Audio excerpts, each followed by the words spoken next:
Dracula by Bram Stoker. Chapter 7. Cutting from The Daily Graph, 8th of August. Pasted in Mina Murray's journal. From a correspondent. Whitby. One of the greatest and suddenest storms on record has just been experienced here, with results both strange and unique. The weather had been somewhat sultry, but not to any degree uncommon in the month of August. Saturday evening was as fine as was ever known, and the great body of holiday-makers laid out yesterday for visits to Mulgrave Woods, Robin Hood's Bay, Rig Mill, Runswick, Staithes, and the various trips in the neighbourhood of Whitby.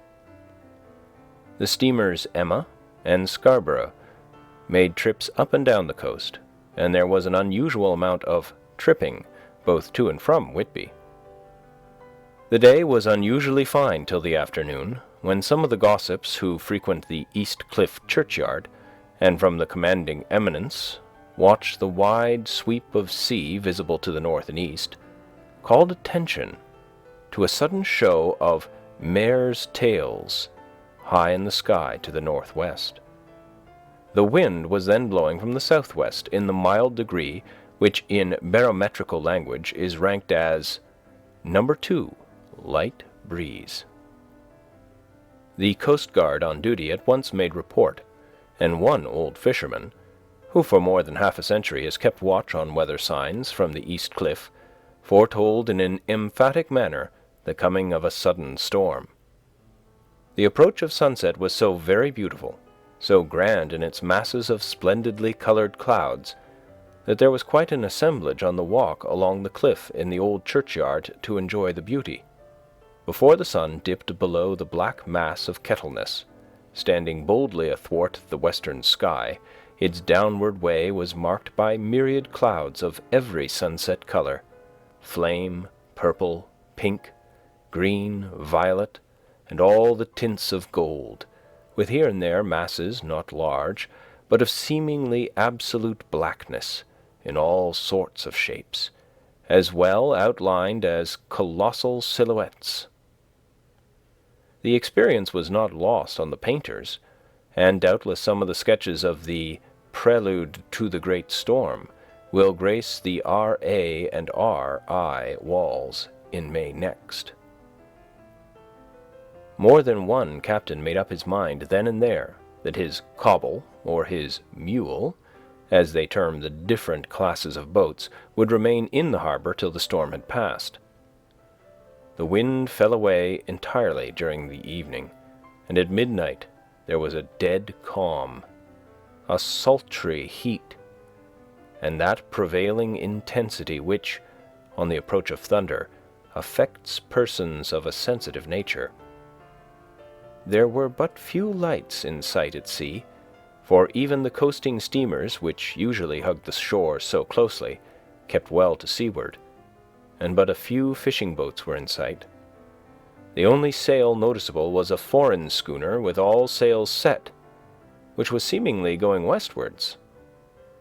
The foolhardiness or ignorance of her officers was a prolific theme for comment whilst she remained in sight, and efforts were made to signal her to reduce sail in the face of her danger. Before the night shut down, she was seen with sails idly flapping as she gently rolled on the undulating swell of the sea, as idle as a painted ship upon a painted ocean. Shortly before 10 o'clock, the stillness of the air grew quite oppressive, and the silence was so marked that the bleating of a sheep inland or the barking of a dog in the town was distinctly heard, and the band on the pier, with its lively French air, was like a discord in the great harmony of nature's silence. A little after midnight came a strange sound from over the sea, and high overhead the air began to carry a strange, faint, hollow booming. Then, without warning, the tempest broke, with a rapidity which, at the time seemed incredible, and even afterwards is impossible to realize, the whole aspect of nature at once becoming convulsed.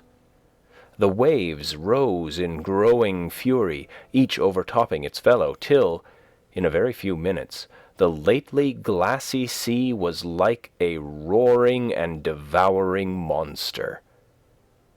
White-crested waves beat madly on the level sands and rushed up the shelving cliffs. Others broke over the piers, and with their spume swept the lanthorns of the lighthouse which rise from the end of either pier of Whitby harbour. The wind roared like thunder, and blew with such force that it was with difficulty that even strong men kept their feet, or clung with grim clasp to the iron stanchions. It was found necessary to clear the entire pier from the mass of onlookers, or else the fatalities of the night would have increased manifold. To add to the difficulties and dangers of the time, masses of sea fog came drifting inland.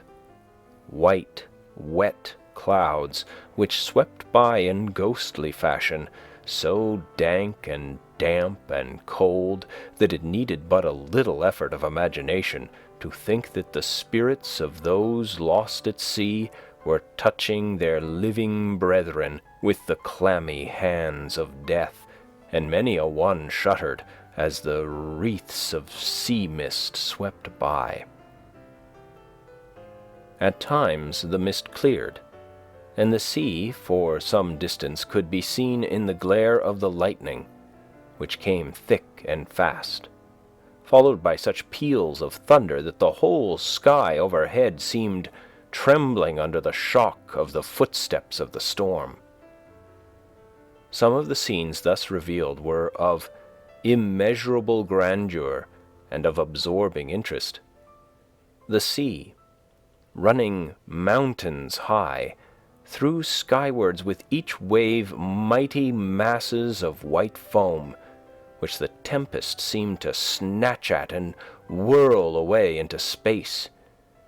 Here and there a fishing boat with a rag of sail running madly for shelter before the blast, now and again the white wings of a storm-tossed seabird. On the summit of the east cliff the new searchlight was ready for experiment, but had not yet been tried. The officers in charge of it got it into working order, and in the pauses of onrushing mist swept with it the surface of the sea. Once or twice its service was most effective, as when a fishing boat, with gunwale under water, rushed into the harbour, able, by the guidance of the sheltering light, to avoid the danger of dashing against the piers. As each boat achieved the safety of the port, there was a shout of joy from the mass of people on the shore, a shout which for a moment seemed to cleave the gale and was then swept away in its rush. Before long the searchlight discovered some distance away a schooner with all sails set, apparently the same vessel which had been noticed earlier in the evening. The wind had by this time backed to the east, and there was a shudder amongst the watchers on the cliff as they realized the terrible danger in which she now was. Between her and the port lay the great flat reef on which so many good ships have, from time to time, suffered, and with the wind blowing from its present quarter, it would be quite impossible that she should fetch the entrance of the harbour. It was now nearly the hour of high tide, but the waves were so great that in their troughs the shallows of the shore were almost visible, and the schooner with all sails set was rushing with such speed that, in the words of one old salt, she must fetch up somewhere, if it was only in hell. Then came another rush of sea fog, greater than any hitherto, a mass of dank mist, which seemed to close on all things like a grey pall, and left available to men only the organ of hearing, for the roar of the tempest and the crash of the thunder and the booming of the mighty billows came through the damp oblivion even louder than before. The rays of the searchlight were kept fixed on the harbour mouth across the east pier, where the shock was expected, and the men waited, breathless. The wind suddenly shifted to the northeast, and the remnant of the sea fog melted in the blast. And then, mirabile dictu, swept the strange schooner before the blast with all sails set, and gained the safety of the harbour. The searchlight followed her, and a shudder ran through all who saw her, for lashed to the helm was a corpse, with drooping head, which swung horribly to and fro at each motion of the ship. No other form could be seen on the deck at all. A great awe came on all as they realized that the ship, as if by a miracle, had found the harbour, unsteered save by the hand of a dead man. However, all took place more quickly than it takes to write these words. The schooner paused not, but, rushing across the harbour, pitched herself on that accumulation of sand and gravel washed by many tides and many storms, into the southeast corner of the pier jutting under the east cliff, known locally as Tate Hill Pier. There was, of course, a considerable concussion as the vessel drove up on the sand heap. Every spar, rope, and stay was strained, and some of the top hammer came crashing down. But strangest of all, the very instant the shore was touched, an immense dog sprang up on deck from below as if shot up by the concussion, and running forward, jumped from the bow on the sand. Making straight for the steep cliff where the churchyard hangs over the laneway to the east pier so steeply that some of the flat tombstones, thruffsteins or throughstones as they call them in the Whitby vernacular, actually project over where the sustaining cliff has fallen away, it disappeared in the darkness, which seemed intensified just beyond the focus of the searchlight. It so happened that there was no one at the moment on Tate Hill Pier, as all those whose houses are in close proximity were either in bed or were out on the heights above. Thus the Coast Guard on duty on the eastern side of the harbour, who at once ran down to the little pier, was the first to climb aboard.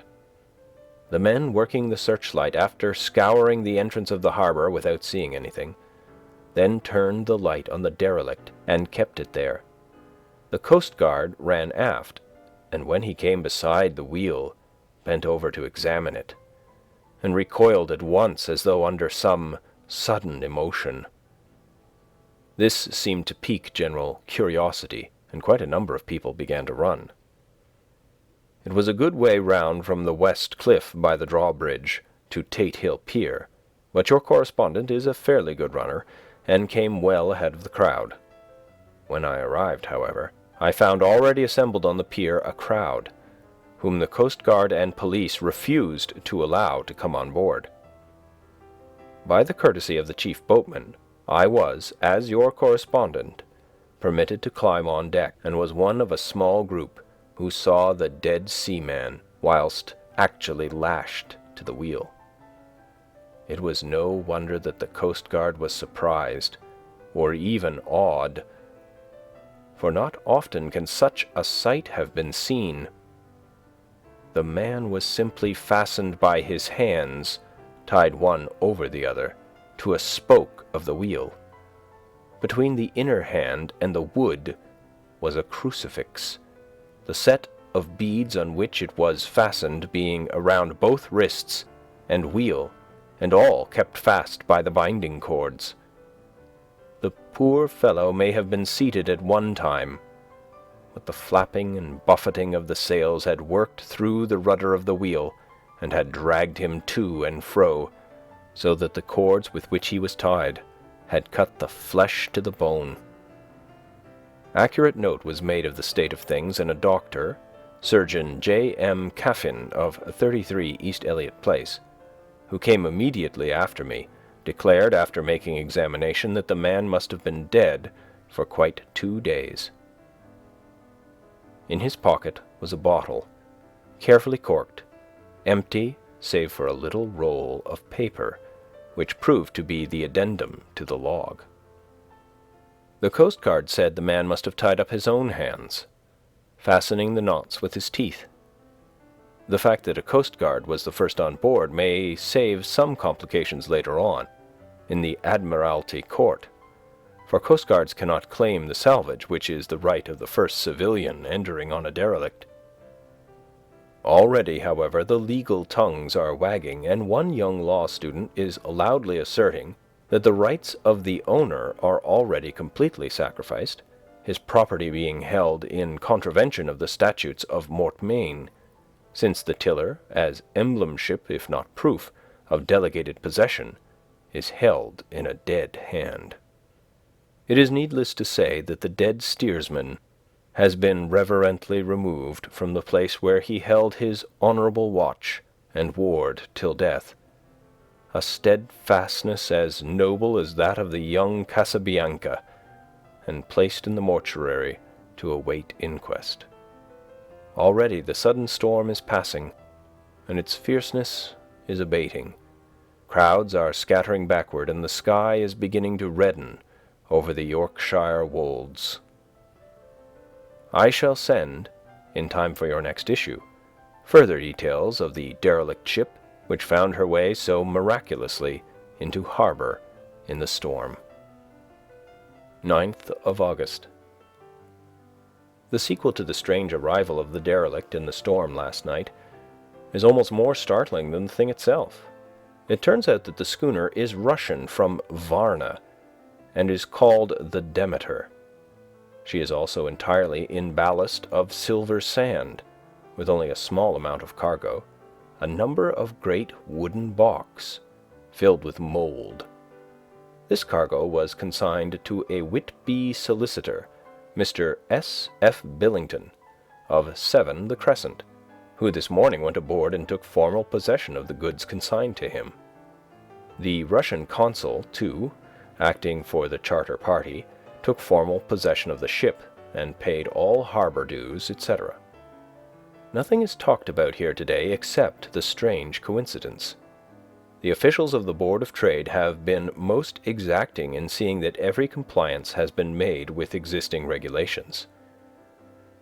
As the matter is to be a 9 days' wonder, they are evidently determined that there shall be no cause of other complaint. A good deal of interest was abroad concerning the dog which landed when the ship struck, and more than a few of the members of the S.P.C.A., which is very strong in Whitby, have tried to befriend the animal. To the general disappointment, however, it was not to be found. It seems to have disappeared entirely from the town. It may be that it was frightened, and made its way on to the moors, where it is still hiding in terror. There are some who look with dread on such a possibility, lest later on it should in itself become a danger, for it is evidently a fierce brute. Early this morning a large dog, a half-bred mastiff belonging to a coal merchant close to Tate Hill Pier, was found dead in the roadway opposite its master's yard. It had been fighting, and manifestly had had a savage opponent, for its throat was torn away, and its belly was slit open as if with a savage claw. Later. By the kindness of the Board of Trade Inspector, I have been permitted to look over the log book of the Demeter, which was in order up to within 3 days, but contained nothing of special interest except as to facts of missing men. The greatest interest, however, is with regard to the paper found in the bottle which was today produced at the inquest, and a more strange narrative than the two between them unfold it has not been my lot to come across. As there is no motive for concealment, I am permitted to use them, and accordingly send you a transcript, simply omitting technical details of seamanship and supercargo. It almost seems as though the captain had been seized with some kind of mania before he had got well into blue water, and that this had developed persistently throughout the voyage.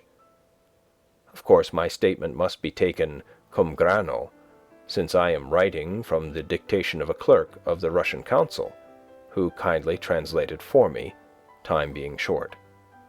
Log of the Demeter, Varna to Whitby. Written 18th of July. Things so strange happening that I shall keep accurate note henceforth till we land. On 6th July, we finished taking in cargo, silver sand and boxes of earth. At noon set sail. East wind, fresh, crew, 5 hands, 2 mates, cook, and myself, captain. On 11 July, at dawn, entered Bosphorus. Boarded by Turkish customs officers. Bakshish. All correct. Underway at 4 p.m. On 12 July, through Dardanelles. More customs officers and flagboat of guarding squadron. Bakshish again. Work of officers thorough, but quick. Want us off soon. At dark, passed into archipelago. On 13 July, passed Cape Matapan. Crew dissatisfied about something, seemed scared, but would not speak out. On 14 July, was somewhat anxious about crew. Men, all steady fellows who sailed with me before. Mate could not make out what was wrong. They only told him there was something, and crossed themselves. Mate lost temper with one of them that day and struck him. Expected fierce quarrel, but all was quiet. On 16 July, mate reported in the morning that one of the crew, Petrovsky, was missing. Could not account for it. Took larboard watch 8 bells last night, was relieved by Amramov, but did not go to bunk. Men more downcast than ever. All said they expected something of the kind, but would not say more than there was something aboard. Mate getting very impatient with them. Feared some trouble ahead. On 17 July, yesterday, one of the men, Olgerin, came to my cabin and in an awe-struck way confided to me that he thought there was a strange man aboard the ship. He said that in his watch he had been sheltering behind the deck-house, as there was a rainstorm, when he saw a tall, thin man who was not like any of the crew come up the companionway and go along the deck forward and disappear. He followed cautiously, but when he got to bows, found no one, and the hatchways were all closed.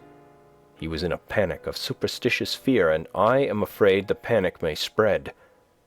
To allay it, I shall today search the entire ship carefully, from stem to stern. Later in the day I got together the whole crew and told them, as they evidently thought there was someone in the ship, we would search from stem to stern. First mate, angry, said it was folly, and to yield to such foolish ideas would demoralize the men. Said he would engage to keep them out of trouble with the handspike. I let him take the helm, while the rest began a thorough search, all keeping abreast with lanterns. We left no corner unsearched. As there were only the big wooden boxes, there were no odd corners where a man could hide. Men much relieved when search over, and went back to work cheerfully. First mate scowled, but said nothing. 22nd July. Rough weather last 3 days, and all hands busy with sails. No time to be frightened. Men seem to have forgotten their dread. Mate cheerful again, and all on good terms. Praised men for work and bad weather. Past Gibraltar and out through straits. All well. 24th July. There seems some doom over this ship. Already a hand short and entering the Bay of Biscay with wild weather ahead. And yet last night Another man lost, disappeared, like the first. He came off his watch and was not seen again. Men, all in a panic of fear, sent a round robin asking to have double watch, as they fear to be alone. Mate angry, fear there will be some trouble, as either he or the men will do some violence. 28 July. 4 days in hell, knocking about in a sort of maelstrom, and the wind a tempest. No sleep for anyone, men all worn out. Hardly know how to set a watch, since no one fit to go on. Second mate volunteered to steer and watch, and let men snatch a few hours' sleep. Wind abating, seas still terrific, but feel them less, as ship is steadier. 29 July. Another tragedy.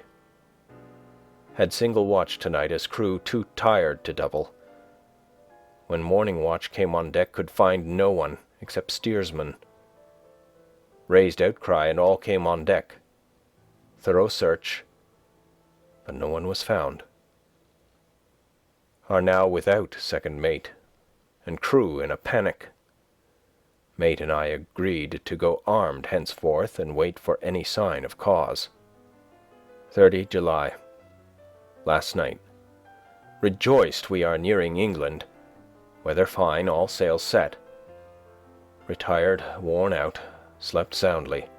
Awakened by mate telling me that both man of watch and steersman missing. Only self and mate, and 2 hands left to work ship. 1 August. 2 days of fog, and not a sail sighted. Had hoped when in the English Channel to be able to signal for help or get in somewhere. Not having power to work sails, have to run before wind. Dare not lower, as could not raise them again. We seem to be drifting to some terrible doom. Mate now more demoralized than either of men. His stronger nature seems to have worked inwardly against himself. Men are beyond fear, working stolidly and patiently with minds made up to worst. They are Russian, he Romanian. 2 August, midnight. Woke up from few minutes' sleep by hearing a cry, seemingly outside my port. Could see nothing in fog. Rushed on deck and ran against mate. Tells me he heard cry and ran, but no sign of man on watch. 1 more gone. Lord, help us. Mate says we must be past Straits of Dover, as in a moment of fog lifting we saw North Foreland, just as he heard the man cry out. If so, we are now off in the North Sea, and only God can guide us in the fog, which seems to move with us, and God seems to have deserted us. 3 August. At midnight I went to relieve the man at the wheel, and when I got to it, found no one there. The wind was steady, and as we ran before it there was no yawing. I dared not leave it, so shouted for the mate. After a few seconds he rushed up on deck in his flannels. He looked wild-eyed and haggard, and I greatly fear his reason has given way. He came close to me, and he whispered hoarsely with his mouth to my ear, as though fearing the very air might hear. "It is here. I know it now. On the watch last night I saw it. Like a man, tall and thin and ghastly pale, it was in the bows and looking out. I crept behind it and gave it my knife, but the knife went through it, empty as the air." And as he spoke, he took the knife and drove it savagely into space. Then he went on. "But it is here, and I'll find it. It is in the hold, perhaps in one of those boxes. I'll unscrew them one by one and see. You work the helm." And with a warning look and his finger on his lip, he went below. There was springing up a choppy wind, and I could not leave the helm. I saw him come out on deck again with a tool chest and lantern, and go down the forward hatchway. He's mad, stark, raving mad, and it's no use my trying to stop him. He can't hurt those big boxes. They are invoiced as clay, and to pull them about is as harmless a thing as he can do. So here I stay, and mind the helm and write these notes. I can only trust in God and wait till the fog clears. Then, if I can't steer to any harbour with the wind that is, I shall cut down sails and lie by and signal for help. It is nearly all over now. Just as I was beginning to hope that the mate would come out calmer, for I heard him knocking away at something in the hold, and work is good for him, there came up the hatchway a sudden, startled scream, which made my blood run cold, and up on the deck he came as if shot from a gun, a raging madman with his eyes rolling and his face convulsed with fear. "Save me! Save me!" he cried, and then looked round on the blanket of fog. His horror turned to despair, and in a steady voice he said, "You had better come too, Captain, before it is too late. He is there. I know the secret now. The sea will save me from him, and it is all that is left." Before I could say a word or move forward to seize him, he sprang on the bulwark and deliberately threw himself into the sea. I suppose I know the secret too now. It was this madman who had got rid of the men one by one, and now he has followed them himself. God help me. How am I to account for all these horrors when I get to port? When I get to port, will that ever be?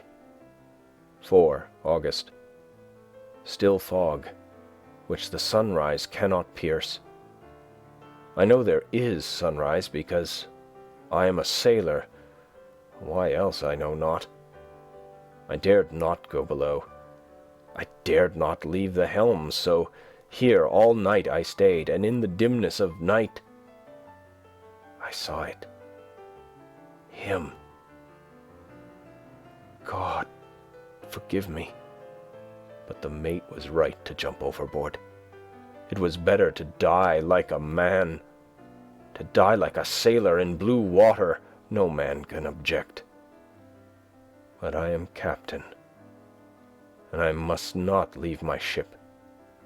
But I shall baffle this fiend or monster, for I shall tie my hands to the wheel when my strength begins to fail, and along with them I shall tie that which it dare not touch. And then, come good wind or foul, I shall save my soul and my honor as captain. I am growing weaker, and the night is coming on. If he can look me in the face again, I may not have time to act. If we are wrecked, mayhap this bottle may be found, and those who find it may understand. If not, well, then all men shall know that I have been true to my trust. God and the Blessed Virgin and the saints help a poor, ignorant soul trying to do his duty. Of course, the verdict was an open one. There is no evidence to adduce, and whether or not the man himself committed the murders, there is now none to say. The folk here hold almost universally that the captain is simply a hero, and he is to be given a public funeral. Already it is arranged that his body is to be taken with a train of boats up the Esk for a piece and then brought back to Tate Hill Pier and up the Abbey steps, for he is to be buried in the churchyard on the cliff. The owners of more than 100 boats have already given in their names as wishing to follow him to the grave. No trace has ever been found of the great dog, at which there is much mourning, for, with public opinion in its present state, he would, I believe, be adopted by the town. Tomorrow will see the funeral, and so will end this one more mystery of the sea. Mina Murray's Journal, 8 August. Lucy was very restless all night, and I too could not sleep. The storm was fearful, and as it boomed loudly among the chimney pots, it made me shudder. When a sharp puff came, it seemed to be like a distant gun. Strangely enough, Lucy did not wake, but she got up twice and dressed herself. Fortunately, each time I awoke in time and managed to undress her without waking her, and got her back to bed. It is a very strange thing, this sleepwalking, for as soon as her will is thwarted in any physical way, her intention, if there be any, disappears, and she yields herself almost exactly to the routine of her life. Early in the morning, we both got up and went down to the harbour to see if anything had happened in the night. There were very few people about, and though the sun was bright and the air clear and fresh, the big, grim-looking waves that seemed dark themselves because the foam that topped them was like snow, forced themselves in through the mouth of the harbour, like a bullying man going through a crowd. Somehow I felt glad that Jonathan was not on the sea last night, but on land. But oh, is he on land or sea? Where is he? And how? I am getting fearfully anxious about him. If I only knew what to do, and could do anything. 10 August. The funeral of the poor sea captain today was most touching. Every boat in the harbour seemed to be there, and the coffin was carried by captains all the way from Tate Hill Pier up to the churchyard. Lucy came with me, and we went early to our old seat, whilst the cortege of boats went up the river to the viaduct and came down again. We had a lovely view, and saw the procession nearly all the way. The poor fellow was laid to rest near our seat, so that we stood on it when the time came and saw everything. Poor Lucy seemed much upset. She was restless and uneasy all the time, and I cannot but think that her dreaming at night is telling on her. She is quite odd in one thing. She will not admit to me that there is any cause for restlessness, or if there be, she does not understand it herself. There is an additional cause, in that poor Mr. Swales was found dead this morning on our seat, his neck being broken. He had evidently, as the doctor said, fallen back in the seat in some sort of fright, for there was a look of fear and horror on his face that the men said made them shudder. Poor dear old man. Lucy is so sweet and sensitive that she feels influences more acutely than other people do. Just now she was quite upset by a little thing which I did not much heed, though I am myself very fond of animals. One of the men who came up here often to look for the boats was followed by his dog. The dog is always with him. They are both quiet persons, and I never saw the man angry nor heard the dog bark. During the service, the dog would not come to its master, who was on the seat with us, but kept a few yards off, barking and howling. Its master spoke to it gently, and then harshly, and then angrily, but it would neither come nor cease to make a noise. It was in a fury, with its eyes savage and all its hair bristling out like a cat's tail when puss is on the war-path.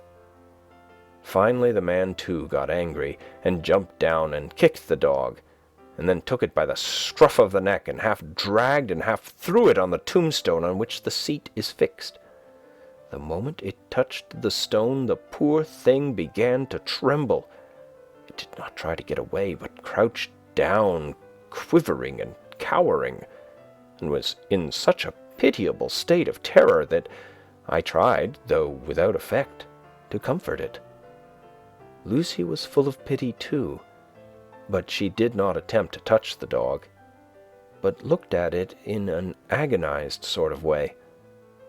I greatly fear that she is of too supersensitive a nature to go through the world without trouble. She will be dreaming of this tonight, I am sure. The whole agglomeration of things, the ship steered into port by a dead man, his attitude tied to the wheel with a crucifix and beads, the touching funeral, the dog, now furious and now in terror, will all afford material for her dreams. I think it will be best for her to go to bed tired out physically, so I shall take her for a long walk by the cliffs to Robin Hood's Bay and back. She ought not to have much inclination for sleepwalking then.